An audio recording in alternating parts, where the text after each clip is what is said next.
Assalamualaikum warahmatullahi wabarakatuh. Pada video kali ini saya akan membahas materi singkat tentang angin dengan mata kuliah agroklimatologi, di mana mata kuliah agroklimatologi ini diampu oleh Ibu Wiwin Failisa Putri SHUT MHUT. Langsung ke penjelasannya itu. 1. Pengertian angin. Angin adalah udara yang bergerak dari daerah bertekanan tinggi ke daerah yang bertekanan rendah yang mempunyai besaran dan arah. Besaran yang dimaksud adalah kecepatannya, sedang arahnya adalah dari mana datangnya angin. Angin adalah udara yang bergerak yang diakibatkan oleh rotasi bumi dan juga karena adanya perbedaan tekanan udara di sekitarnya. Angin bergerak dari tempat bertekanan udara tinggi ke bertekanan udara rendah. Yang kedua, proses terjadinya angin. Angin terjadi karena adanya perbedaan tekanan udara atau perbedaan suhu udara pada suatu daerah atau wilayah. Hal ini berkaitan dengan besarnya energi panas matahari yang diterima oleh permukaan bumi. Yang ketiga, faktor terjadinya angin. Yang pertama yaitu gradien barometris. Bilangan yang menunjukkan perbedaan tekanan udara dari dua isobar yang jaraknya 111 km. Makin besarnya gradien barometrisnya, makin besar juga tiupan angin. Yang kedua, letak tempat. Kecepatan angin di dekat khatulistiwa lebih cepat dari yang jauh dari garis khatulistiwa. Yang ketiga, tinggi tempat. Semakin tinggi tempat, semakin kencang pula angin yang bertiup.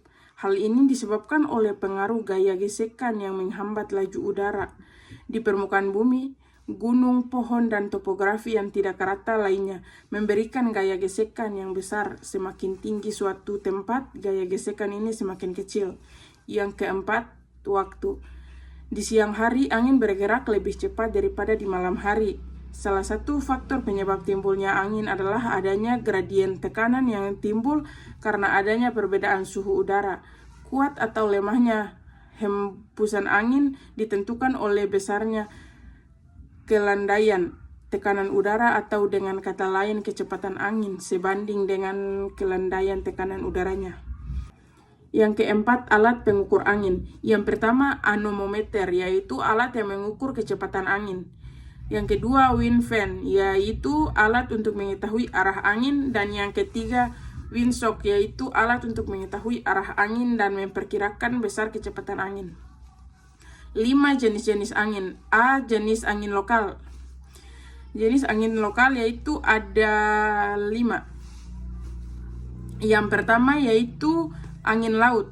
Angin laut adalah angin yang bertiup dari arah laut ke arah darat yang umumnya terjadi pada siang hari dari pukul 9 sampai pukul 4. Yang kedua, angin darat. Angin darat adalah angin yang bertiup dari arah darat ke arah laut yang umumnya terjadi pada saat malam hari dari jam 8 sampai jam 4. Angin jenis ini bermanfaat bagi para nelayan untuk berangkat mencari ikan dengan perahu bertenaga angin sederhana. Yang ketiga, angin lembah. Angin lembah adalah angin yang bertiup dari arah lembah ke arah puncak gunung yang biasa terjadi pada siang hari. Yang keempat, angin gunung. Angin gunung adalah angin yang bertiup dari puncak gunung ke lembah gunung yang terjadi pada malam hari. Dan yang terakhir, angin ribut atau puyuh. Biasa juga dikenal dengan puting beliung, yaitu angin kencang yang datang secara tiba-tiba, mempunyai pusat, bergerak melingkar seperti spiral hingga menyentuh permukaan bumi dan punah dalam waktu singkat, 3-5 menit.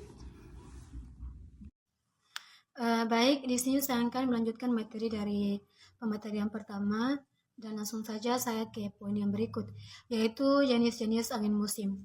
Di sini jenis angin musim yang pertama yaitu angin fon.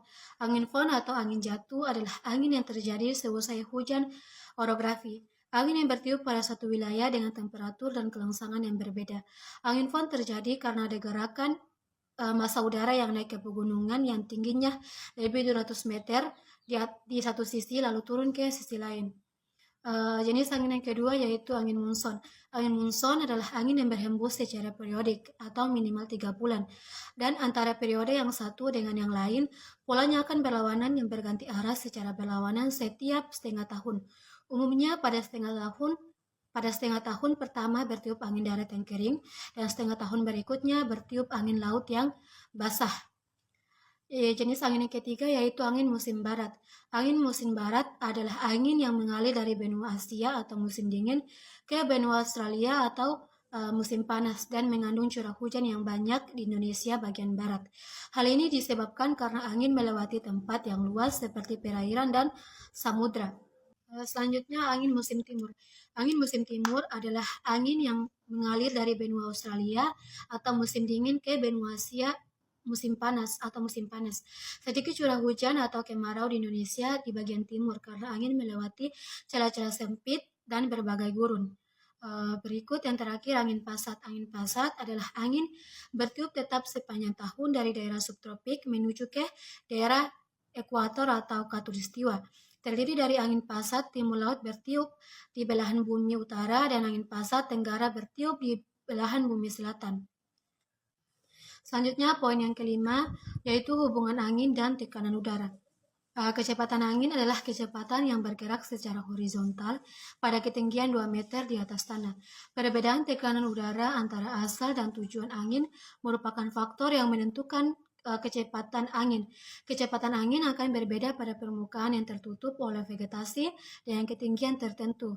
Oleh karena itu, kecepatan angin dipengaruhi oleh karakteristik permukaan yang dilaluinya. Berikut yang keenam yaitu manfaat angin. Di sini ada 5 manfaat angin, yaitu yang pertama, angin akan menggerakkan perahu layar yang menyusuri Nusantara. Yang kedua, angin sebagai tenaga listrik pengganti bahan bakar diesel atau batu bara. Yang ketiga, angin sangat berguna untuk perjalanan para nelayan untuk pulang dan pergi. Yang keempat, angin berfungsi sebagai instrumen untuk membantu take off atau landing pesawat di landasan pacu bandara. Yang kelima, angin juga bermanfaat untuk menghilangkan rasa panas dan gerah, seperti pada alat kipas angin. Yang terakhir yaitu kesimpulan. Angin selain sebagai unsur cuaca juga sangat berpengaruh terhadap kondisi sekitar tanaman. Selain pengaruhnya banyak bermanfaat bagi tanaman, potensi kerugian tanaman yang disebabkan oleh adanya angin juga besar. Oleh karena itu, perlu adanya pengelolaan terhadap lingkungan agar fungsi angin lebih mengarah pada hal-hal yang mendukung. Baik, itulah hasil PowerPoint kami dari kelompok keempat dan mohon maaf apabila ada kata-kata yang kurang berkenan. Dan saya akhiri dengan mengucapkan wassalamualaikum warahmatullahi wabarakatuh.